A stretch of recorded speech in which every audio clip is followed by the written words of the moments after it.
যে আমাদের রাজ্যে বেঁচেও শান্তি নেই, মরলেও শান্তি নেই। বেঁচে থাকলে রাজ্যের সরকার খুবলে খাচ্ছে, মরে গেলে কুকুর খুবলে খাচ্ছে। এইটাই হচ্ছে আজকে পশ্চিমবঙ্গের বর্তমান স্বাস্থ্যমন্ত্রী তথা মুখ্যমন্ত্রী যে এগিয়ে বাংলা স্বাস্থ্য পরিষেবা বড় উদাহরণ হচ্ছে উত্তরবঙ্গ মেডিকেল কলেজ। আমি আপনাদেরকে স্মরণ করাতে চাই যে এটা প্রথম ঘটনা নয়, এর আগে হাত নিয়ে চলে যাওয়া আরো এই ধরনের বিষয় আমাদের উত্তরবঙ্গ মেডিকেল কলেজ সহ সারা রাজ্যেই আমরা দেখেছি। আমাদের কাছে দুর্ভাগ্যের বিষয়টি আমি স্বাস্থ্য সচিবের নজরে নিয়ে আসব।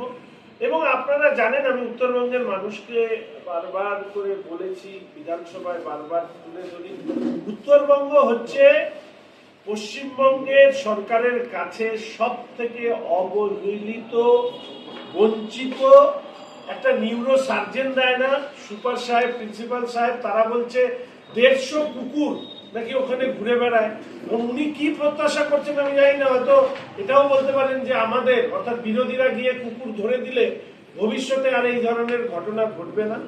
তবে এটা খুব দুর্ভাগ্যের যে এইভাবে কুকুর খুবলে খাওয়ার মতন ঘটনা উত্তরবঙ্গ মেডিকেল কলেজে আরেকবার ঘটলো। যারা রেসপন্সিবিলিটি ফিক্স আপ করে স্বাস্থ্য দপ্তরের উচিত এই নিয়ে দ্রুত